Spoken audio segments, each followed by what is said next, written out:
क्या आपने कभी ऐसी जगह देखी है जो सिर्फ बोमैन लैंड हो? जो भी इस बोमैन लैंड की पवित्र पानी को पी लेता है फौरन प्रेग्नेंट हो जाता है। यही वजह थी कि इस जगह पर सिर्फ औरत थी, किसी ने भी कोई आदमी नहीं देखा था। कहानी की शुरुआत में मास्टर टेंग नाम का एक यात्री दिखाया जाता है जो कि अपने शिष्य बैजी और शाह के साथ पवित्र शास्त्रों को लाने के लिए भारत जा रहा था। दरअसल ये दोनों शुरू से डायमन है, जिसमें एक पिगमैन है और शायद एक वाटर बफलो है। इसी बीच उनकी नाव पर मंकी किंग भी आ जाता है। सभी ने इस यात्रा में कई समस्याओं का सामना किया था। वो नदी पार कर रहे थे जब अचानक उस नदी में रहने वाला मॉन्स्टर उन पर हमला कर देता है। वो सब बचने की बहुत कोशिश करते हैं, मगर मॉन्स्टर उन पर अटैक कर देता है और तभी वहां एक पोर्टल खुल जाता है जिससे वह सभी उस मॉन्स्टर से बच जाते हैं। पोर्टल के दूसरी तरफ पहुंचने पर चारों तेजी से नीचे गिरने लगते हैं। जिस दौरान मास्टर टेंग एक सुंदर लड्डुचकी को चट्टान पर लटका हुआ देखते हैं। अचानक से वो लड्डुचकी उस चट्टान से फिसलकर नीचे गिरने लगती है और उस लड्डुचकी का हिरण उसे बचा लेता है। उधर वॉकिंग टेंग को नीचे गिरने से बचाता है। दूसरी ओर बेचारे बेजी और शाह बुरी तरह नीचे गिर जाते हैं। लड्डुचकी उनके पास आती है और उनसे पूछती है, क्या तुम सब आदमी हो? जिसे टैंक हाँ में जवाब देता है। फिर लड़की बगैर कुछ पूछे इस्माइल करके वहां से चली जाती है। कुछ समय बाद ये लड़की एक बहुत बड़े राज्य में जाती है। ये बोमैन लैंड राज्य था जिसमें सिर्फ औरतें ही रहती थीं। यहां हमें पता चलता है कि वो लड़की इस राज्य की रानी है। इसके बाद वो लड़की अपने नौकरों के पास आकर बताती है कि जंगल में मेरा सामना 4 आदमी से हुआ, पर कोई भी उसकी बातों पर विश्वास नहीं करता। जिससे हमें महसूस होता है इस राज्य को आदमियों से कोई सरोकार नहीं। रानी अपने नौकरों को बार बार बताने की कोशिश करती है उन आदमियों को करीब जाकर देखा था और अभी भी उन्हें रानी पर विश्वास नहीं होता, बल्कि उन्हें लगता है कि रानी की तबीयत खराब हो गई है। इसके बाद हम रानी को लाइब्रेरी में देखते हैं जहां वो अपनी पुश्तैनी किताब को निकालकर पीडीडीडी येंचने लगती है। इस किताब में लिखा था कि आदमी जहरीले होते हैं। तभी वो देखती है कि इस किताब के कुछ पृष्ठ गायब है। इसी दौरान वहां राज्य की महारानी आती है जिन्होंने रानी को बचपन से पाल पोस कर बड़ा किया था। यहां वह रानी जब उन आदमियों के बारे में सुनती है तो अपनी सैनिकों को उन्हें ढूंढने का कहती हैं। दूसरी ओर टैंग वर्किंग जंगल से बाहर जाने का रास्ता खोज रहे होते हैं। तभी उनको लेडी डेशकियों का एक ग्रुप दिखाई देता है जो नदी में नहा रही थी। यहां बैजी गर्ल्स को देखकर बहुत खुश होता है, इसलिए वो अपने शरीर को आदमी के शरीर में बदलकर उनके पास जाता है। लेकिन वो गर्ल्स इंप्रेस होने के बजाय उसे पकड़ीडी आचकर पीटने लगती है, जिससे बाजी अपने असल रूप में वापस आ जाता है। तभी कुछ औरतें टैंक और शाह को अरेस्ट कर लेती हैं। टैंक अपनी शिष्य को उन औरतों पर वार करने से मना करता है और शांति से इस सूरत हाल को संभालने लगता है। लेकिन वो औरतें बहुत गुस्से में होती हैं, इसीलिए वो तीनों को सजा देने के लिए अपने राज्य में ले जाती है। तब उनको पता चलता है कि इस साम्राज्य में सिर्फ औरतें रहती हैं। इसके बाद सबको महल में ले जाया जाता है। तब उन्हें पता चलता है कि जिस जंगल में वो जिस खूबसूरत गर्ल से मिले थे वो यहाँ की रानी है। तभी वहां एक बुजुर्ग औरत आती है और एक पिचतीन किताब को निकालकर देखने लगती है। इस किताब में एक सुअर, मंकी और नीली त्वचा वाली आदमी के बारे में लिखा था, जिससे पता चलता है कि मंकी और उसके शिक्षक को यहां आने की भविष्यवाणी पहले से ही इस किताब में लिखी थी। वो बुजुर्ग बताती हैं कि इस भविष्यवाणी के हिसाब से ये चारों इस राज्य में विनाश करने के लिए आए हैं। यह सुनकर सभी औरतें उन चारों को मौत की सजा सुनाने की मांग करने लगती है, जिससे राज्य की महारानी दबाव में आकर उन चारों को मौत की सजा सुना देती है। यहां रानी भी महारानी के फैसले को मानती है, लेकिन वो उन लोगों को सजा देने से पहले इनसे कुछ पूछताछ करने को कहती है, जिस पर महारानी उन लोगों को 1 दिन के लिए जेल में तैनात करने का कहती है। मंकी किंग के पास सुपर ह्यूमन पावर है, जिससे वह सभी औरत से अकेले ही लड़ाई करके अपने दोस्तों को बचा सकता है। लेकिन मंकी किंग को टेंग लड़ने से मना किया था। उसी रात मास्टर टैंक जेल तोड़कर यहां से भागने के कहता है। इसीलिए मंकी किंग जेल का दरवाजा तोड़ देता है और वो चारों उससे भाग निकलते हैं। तभी रानी और उसके नौकर उन लोगों से पूछताछ करने के लिए जेल में आते हैं। लेकिन मंकी किंग अपनी ताकत से मेन गेट को खोलता है, जिससे रानी और उसकी नौकर गेट से टकराकर वहीं बेहोश हो जाती है। जिसके बाद चारों फ्लाइंग करते हुए राज्य से बाहर निकलने की कोशिश करते हैं, लेकिन एक नजर ना आने वाली दीवार बाहर जाने से रोकती है, जिससे सभी नीचे गिर जाते हैं। दरअसल ये पूरा राज्य को ऐसी पावर से सील किया गया था जिससे कोई भी नहीं तोड़ ढी सकता, यहां तक कि मंकी किंग भी नहीं तोड़ ढी सकता था। तभी मंकी किंग कहता है कि हमें रानी से बात करनी चाहिए, इसीलिए वो सभी जेल में वापस लौट जाते हैं। यहां रानी और उसके नौकर होश में आने के बाद जेल के अंदर जाते हैं और चारों से पूछताछ करने लगती है, जहां अब रानी टैंक से सवाल करती है और टैंक को बताती है कि वो उसे पसंद करती है, जिस पर टैंक कहता है कि टैंक किसी से प्यार नहीं कर सकता क्योंकि मैं एक मंक हूं। टैंक रानी को अपने मकसद के बारे में बताते हुए उसे अपनी छोटी सी किताब देता है जिसमें टैंक ने अपने सफर के बारे में लिखा था। इसी बीच मंकी किंग वहां आता है और रानी से यहां से बाहर निकलने का रास्ता पूछता है, जिस पर रानी उनकी मदद करने का वादा करती है। तभी वहां महारानी आती है और बताती है कि चारों आदमियों को अगले दिन मार दिया जाएगा। अगले दिन चारों को रस्सियों से बांध दिया जाता है। तभी रानी सिपाही का रूप लेकर चालक के पास आती है और बताती है कि मैंने नुकीले तीर को खिलौने वाले तीर से बदल दिया, इसीलिए जब तुम्हें तीर से मारा जाएगा तब तुम्हें मरने का नाटक करना होगा।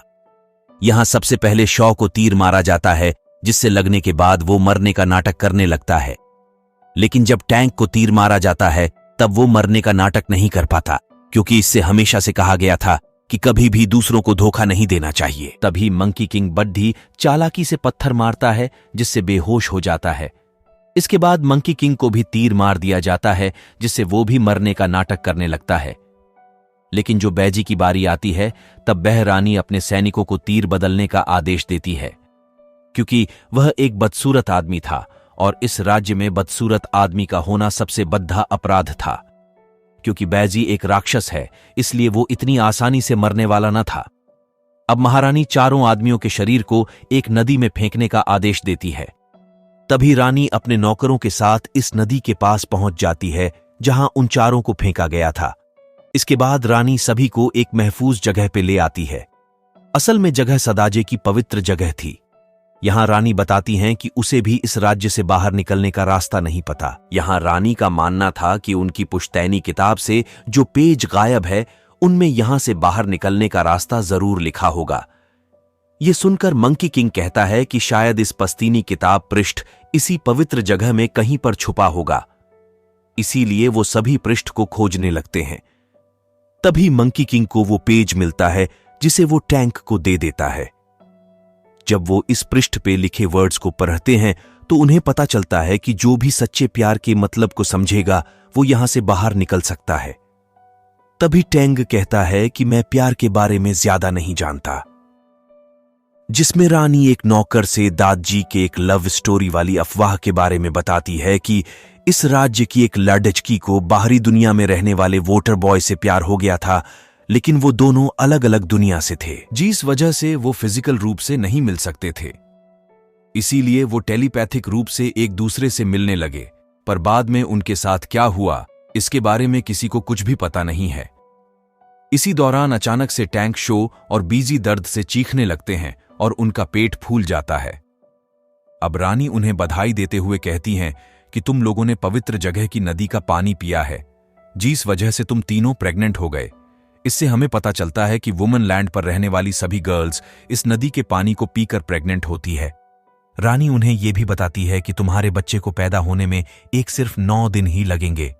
तभी रानी की एक नौकर बताती है कि मैं एक औरत को जानती हूं जो इस समस्या का समाधान कर सकती है, क्योंकि वो औरत एक दवाई के बारे में जानती है जिससे प्रेगनेंसी को खत्म किया जाता है। इसीलिए मनी किंग को औरत को खोजने का काम सौंपा जाता है। इसके बाद मंकी किंग इस औरत के पास जाकर उससे दवाई मांगता है। अब वो औरत उसे बताती है कि प्रेगनेंसी को खत्म करने वाली दवाई को बनाने में कम से कम 7 साल लगते हैं। ये सुनकर मंकी किंग इस औरत से बार बार रिक्वेस्ट करने लगता है, जिस पर वो औरत कहती है कि अगर तुम सच्चे दिल से मेरी आंखों से आंसू निकालती है तो वो आंसू प्रेगनेंसी को खत्म करने वाली दवाई का काम देंगे। ये सुनकर मंकी किंग औरत को अपनी कहानी सुनाता है कि बहुत समय पहले एक बुरा आदमी हुआ करता था। फिर एक दिन मास्टर टैंक ने मुझे अपना शिष्य बना लिया। इसी दिन से मैंने अपने आप से वादा किया कि मैं अपने मालिक को कभी नाराज नहीं करूंगा और हमेशा उनकी रक्षा करूंगा। मंकी किंग की कहानी सुनकर वो औरत बहुत दुखी हो जाती है, इसीलिए उसकी आंख से आंसू निकलने लगते हैं। यह देखकर जल्दी से उसके आंसू को सेव करता है, अपने लोगों के पास वापस लौट जाता है। यहां टियंग को अभी भी इस बात पर भरोसा नहीं होता है। वो एक बच्चे को जन्म देने वाला है, जिस पर रानी कहती हैं कि प्रेगनेंसी को खत्म करना एक हत्या के बराबर होता है। ये सब सुनकर टैंक अपनी बच्ची को जन्म देने का फैसला करता है। इसी दौरान वहां मंकी किंग आ जाता है और सभी को दवाई देने लगता है, जिस पर टैंग, शो और बीजी बताते हैं कि हम अपने अपने बच्चे को जन्म देना चाहते हैं। ये सुनकर मंकी किंग गुस्सा हो जाता है, क्योंकि अगर बच्चे को जन्म दिया तो वो अपने लक्ष्य से भटक जाएगा। इसीलिए मंकी किंग सभी को अपनी पावर से फ्रीज करता है और उन्हें दवाई पिला देता है, जिससे उन तीनों का पेट नॉर्मल हो जाता है। टैग बच्चे को खोने के बाद दुखी हो जाता है, इसीलिए वो जमीन पर अपने शास्त्रों के वर्ड्स लिखने लगता है। दरअसल टैंक बचपन से ही खुद को शांत करने के लिए जमीन पर राइटिंग करने लगता था। उसके बाद रानी उसको कॉपी करके जमीन पर लिखने लगती है और वो दोनों लिखते लिखते काफी दूर निकल जाते हैं। तभी उन दोनों को एक छोटी लड़की देखती है। ये वो ही लड़की थी जिससे महारानी ने रानी पर नजर रखने भेजा था। इसके बाद बहरानी तुरंत अपने सैनिकों के साथ टैंक को गिरफ्तार करने के लिए आ जाती है। यहां रानी टैंक को गिरफ्तार न करने के लिए महारानी से भीख मांगने लगती है, पर टैंक रानी को समझाता है और उसे महारानी के साथ महल जाने का कहता है। इसके बाद सैनिक टैंक को कैद करने के बजाय उसे समुद्र के किनारे ले जाते हैं। असल में इस समंदर का कोई भी अंत नहीं था और जो भी इस समंदर में जाता उसका वापस आना नामुमकिन था। कुछ ही समय बाद टैंक को एक बोट में उठाकर समुद्र में छोड़ DDH दिया जाता है। तभी रानी अपने हिरण पे बैठ के वहां आ जाती और तुरंत टैंक की बोट पर कूद जाती है। इसके बाद बोट समुद्र के किनारे से काफी दूर निकल जाती है, जहां बहुत ही घना होता है। यहां रानी और टैंक वापस किनारे पर जाने का रास्ता भटक चुके थे। तब महारानी को पता चलता है कि टैंक के साथ साथ रानी भी उसी बोट पर है। इस वजह से महारानी बहुत ही परेशान हो जाती है। असल में महारानी का मानना था कि रानी के जाते ही विमान लैंड खत्म हो जाएगा, इसलिए महारानी तुरंत मंकी किंग के पास पहुंचती है और उससे सारी बात बताकर अपने घुटनों पर बैठकर रिक्वेस्ट करने लगती है। जिसके बाद मंकी किंग जल्दी से टैग और रानी को खोजने के लिए निकल पड़ता है, लेकिन मंकी किंग अपनी जादुई आंख से भी उन्हें नहीं ढूंढ पाया। उधर टैंक और रानी समुद्र के बीच में पहुंच जाते हैं। तभी रानी को प्यास लगती है, इसीलिए वो समुद्र का पानी पीने का फैसला करती है, लेकिन टैग उसे पानी पीने से रोकता है। यहां रानी को प्यास के साथ साथ अब भूख भी लग रही थी, इसीलिए टैंक रानी को अपना मांस खिलाने के लिए हाथ आगे बढ़ाता है, जिससे रानी बहुत दुखी हो जाती है और टैंक से कहती हैं कि मैं तुम्हारे साथ सभी चुनौतियों का सामना करने के लिए तैयार हूं। थोड़ी देर के बाद समंदर में एक बड़ा तूफान आता है, लेकिन वो दोनों किसी तरह उस तूफान से बच जाते हैं। इसके बाद बॉन्डिंग में उन्हें समुद्र के बीचों बीच एक बड़ा सा गेट खोलते दिखाई देता है। अबे ये दरवाजा उन दोनों के सच्चे प्यार के कारण खुला था। दूसरी तरफ मंकी किंग और बाकी लोगों को भी वो किंग दिखाई दे रहा था, इसीलिए शाह वाजी तुरंत टैंक के पास आ जाते हैं और इस दरवाजे से बाहर निकलकर विमेन लैंड को छोड़ने का फैसला करते हैं। तभी तेंग रानी की ओर मुद्दता है और उसे अपने साथ चलने के लिए कहता है, लेकिन जब रानी इस गेट से बाहर कदम रखने की कोशिश करती है तो राज्य को प्रोजेक्ट करने वाली पावर रानी को रोक देती है। असल में रानी को विमान लैंड छोड़ने की इजाजत नहीं थी। अभी रानी दोबारा बाहर निकलने की कोशिश करती है, जिससे वहां रहने वाली सभी औरतें पत्थर में बदलने लगती हैं। इसके साथ साथ रानी भी पत्थर में बदल रही होती है। यह देखकर टैंक जल्दी से रानी को पकड़ लेता है, उसके पत्थर को तोड़कर विमान लैंड को दोबारा सही कर देता है। तभी वो वाटर बॉस दरवाजे को देख लेता है। ये वो ही वाटर बॉस था जिसकी लव स्टोरी की अफवाह पूरे विमेन लैंड में फैली हुई थी। ये वाटर बॉ अपने प्यार को पाने के लिए विमेन लैंड पर आता है। यहां महारानी रानी की देखभाल कर रही होती है। कई साल पहले रानी की मां ने महारानी के हाथों में अपनी बच्ची को सौंपकर इसकी रक्षा करने के लिए कहा था। यह हमें पता चलता है कि महारानी और वाटर बॉ एक दूसरे से बहुत प्यार करते थे, लेकिन इस राज्य की अगली रानी की देखभाल करने के लिए महारानी ने अपना प्यार छोड़िए DH दिया था। यहां तेंग रानी के पूरी तरह से ठीक होने तक विमान लैंड में रहने का फैसला करता है। तभी मास्टर टैंक के सामने दरिया की देवी आती है, जो टैंक को समझाती है, अगर तुम रानी से प्यार करने लगे हो तो इसमें कोई गलत बात नहीं है, लेकिन तुम्हें रानी और सभी प्राणों में से किसी एक को चुनना होगा। इसके बाद टैंक महल में आ जाता है, जहां पूरा राज्य रानी के ठीक होने के लिए प्रार्थना कर रहा था। तभी अचानक वोटरबॉ वहां आता है। वोटरबॉ महारानी का पिछले 20 साल से इंतजार कर रहा था, इसलिए वो महारानी को देखकर अपने प्यार का इजहार कर देता है और उसे अपने साथ चलने का कहता है। और महारानी को इस राज्य की रानी सही दिशा दिखाने की ड्यूटी करनी थी, इसलिए वो वोटरबॉ के साथ चलने से मना कर देती है, जिससे वोटरबॉ का गुस्सा आता है और वो विमेन लैंड को खत्म करने की धमकी देता है। जिसके बाद वोटरबॉ रानी को उठाकर ले जाने लगता है, लेकिन मंकी किंग वहां आकर तुरंत उन्हें बचा लेता है, जिससे वोटरबॉय को और भी गुस्सा आ जाता है। इसलिए वो डीमन में बदलकर राज्य पर हमला करता है। तब मंकी किंग, शो और वाईजी रोकने की कोशिश करते हैं, लेकिन तभी वोटरबॉ बहुत बड्ढे रूप में बदल जाता और राज्य को पानी में डूब आना शुरू कर देता है, जिससे वुमन लैंड खत्म हो जाता है और सभी औरतें समुंदर में गिर जाती हैं। वहीं मास्टर टैंक जब औरतों को मरते हुए देखता है तो उन्हें बचाने के लिए भगवान बुद्ध से प्रार्थना करने लगता है। तभी भगवान बुद्ध का एक हाथ पानी के अंदर से निकलता है और डूबती हुई औरतों को बचा लेता है। भगवान वोटरबॉ को उसके असली रूप में लाकर सजा देते हैं। इसके बाद विमेन लैंड फिर से सही हो जाता है। मास्टर टैंक अपने कर्तव्य को निभाने और अपने मिशन को जारी रखने का फैसला लेता है। वहीं रानी भी टैंक के फैसले का सम्मान करती है और चारों को अलविदा कहती है।